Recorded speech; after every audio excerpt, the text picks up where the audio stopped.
Good morning to all of you. Good morning sir.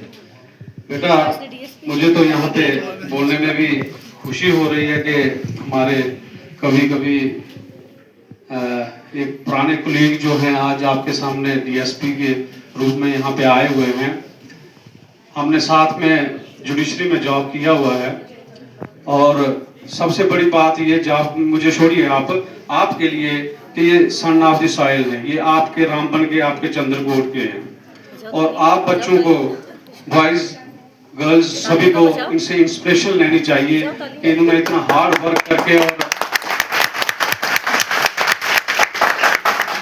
Work करके और आज आपके सामने जेके पीएस जो हमारी सिविल सर्विसेज हैं यहाँ के स्टेट यूटी लेवल की, जेके पीएस में है, जम्मू कश्मीर पुलिस में है, कश्मीर सर्विसेज बोलते थे जिनको हम पहले।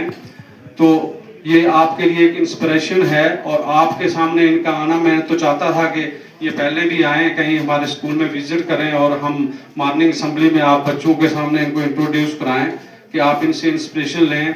वैसे तो आज का टॉपिक जो है मैं इससे हटके बोल रहा हूँ आपको, बट आप भी इनकी तरह सर्विस दे सकते हैं।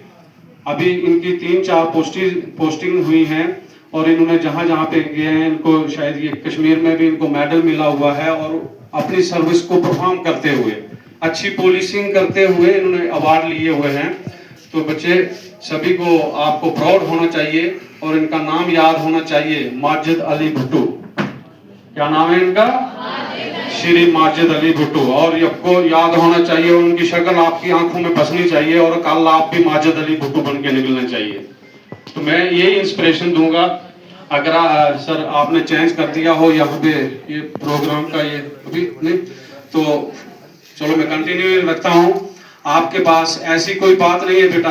कल एक स्टूडेंट आया हमारे पास, सीआरपीएफ में वो अपॉइंट हो चुका है, उसने ज्वाइनिंग डाली थी। सर थोड़ा गौर से सुनेंगे आप, आपके स्कूल का ही है, हमारे स्कूल का ही बच्चा गया हुआ है और आगे बोलता है सर मुझे करेक्टर सर्टिफिकेट चाहिए। तो मैंने भाई आपके करेक्टर को क्या प्रॉब्लम है? तो मैं तो आपको जानता ही नहीं सर, मैं आपका स्टूडेंट रहा हूँ यहाँ पे। तो मैं क्या सब्जेक्ट थे? मेरे तो साइंस सब्जेक्ट थे, आप पॉलिटिकल साइंस पढ़ाते हैं, बट मार आपसे खाई है मैंने 2-3 बार।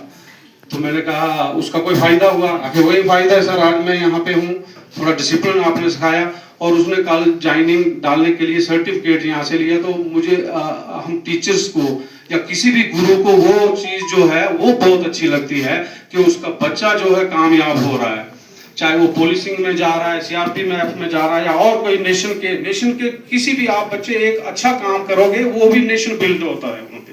अगर आप अपनी ड्यूटीज जो हैं एज ए स्टूडेंट वो अच्छी तरह परफॉर्म कर रहे हैं तो नेशन बिल्ड अप हो रहा है। एक अच्छे स्टूडेंट बन रहे हैं तो नेशन बिल्ड अप हो रहा है।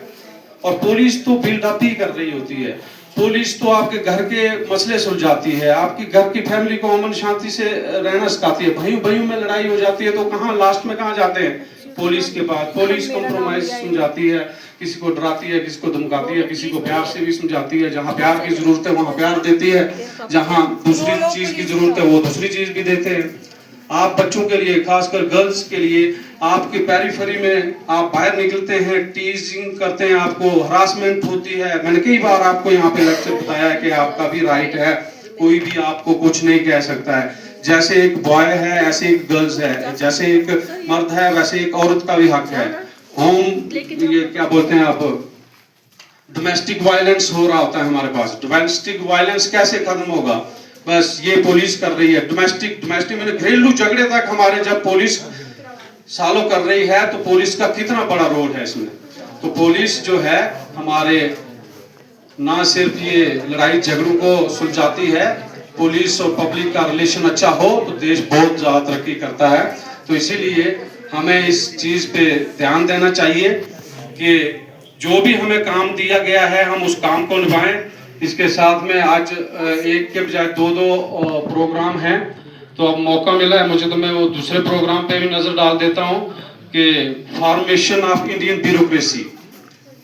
ब्यूरोक्रेसी जो है इसमें सरदार वल्लभ भाई पटेल का क्या रोल है, ये भी आपके लिए टॉपिक है। अभी ये चेंज करने से पहले बता देता हूं आपको। तो दो इवेंट थे, role of police in nation building process and role of Sardar Vallabh Bhai Patel in the formation of Indian bureaucracy. Bureaucracy क्या होती है बेटा? ब्यूरोक्रेसी होती है गवर्नमेंट ऑफ द टेबल। जो टेबल पे बैठ के काम करते हैं वो ब्यूरोक्रेट्स होते हैं। टेबल पे बैठ के तो प्रिंसिपल सर भी काम करते हैं, टेबल पे बैठ के तो आपके तहसीलदार साहब भी काम करते हैं, टेबल के बैठ के तो आपके डीएसपी साहब भी काम करते हैं। तो ये जो ब्यूरोक्रेट्स जो हैं, आईएएस ऑफिसर्स, केएएस ऑफिसर्स, तो ये जो टेबल पे बैठ के काम कर रहे हैं इसको बोलते हैं ब्यूरोक्रेसी। बट हमारे यहाँ पे क्या था, सरदार वल्लभ भाई पटेल ने सेंट्रलाइज ब्यूरोक्रेसी लाई। जैसे कि आईएएस आईपीएस ऑफिसर्स बनते हैं हमारे पास, तो वो क्या है, सेंट्रलाइज हैं। तो वो उनका काफी रोल रहता है कि देश को चलाने में। तो वो ब्यूरोक्रेसी जो है, और उन्होंने यूनिटी इंटीग्रिटी को मेंटेन करने के लिए integrated system, centralise system of bureaucracy शुरू किया। वो हमारे फर्स्ट डिप्टी प्राइम मिनिस्टर रहे हैं, फर्स्ट होम मिनिस्टर रहे हैं। उन्होंने अपनी लाइफ में बहुत कुछ अचीव किया है और देश के लिए बहुत कुछ किया हुआ है। उन्होंने 565 हमारी प्रिंसली स्टेट्स होती थी, उनको इंटीग्रेट किया है, उन्होंने इंटीग्रेशन इकट्ठे किया है। ठीक है, आजादी के बाद भी और आजादी से पहले भी, जब इंडिया का पार्टीशन हो जाता है 1947 में, तो ये तो दुख भरी बात थी। बट जो स्टेट्स जो थी, प्रिंसली स्टेट हुआ करती थी हमारे पास, इन सभी स्टेटों को यूनाइट करने में उनका बहुत बड़ा रोल रहा है बेटा। तो ये आपको याद रखना चाहिए। तो इसी के साथ मैं अपने स्पीच को विराम देता हूं, और माजिद हुसैन भुट्टो जी के तरह आप बच्चे भी आगे निकलें। जैसे मैंने कल कहा कि एक सब इंस्पेक्टर सीआरपीएफ में गया हमारा बच्चा, तो ये चीजें जो हैं, इन चीजों को देखिए बेटा। हमारे बटौर में काफी लोग ऐसे आगे निकले हुए हैं जिनसे हमें इंस्पिरेशन लेनी है, और जब भी कोई ऐसा मौका आए तो आपने आगे आना चाहिए, उनके खिदमत में, उनकी सेवा में आगे बढ़ना चाहिए, उनके नक्शो कदम पे चलना चाहिए। ये एग्जाम की कॉपी नहीं करनी चाहिए, ऐसे ऐसे लोगों की कॉपी करनी चाहिए। Wish you all the best, thank you very much.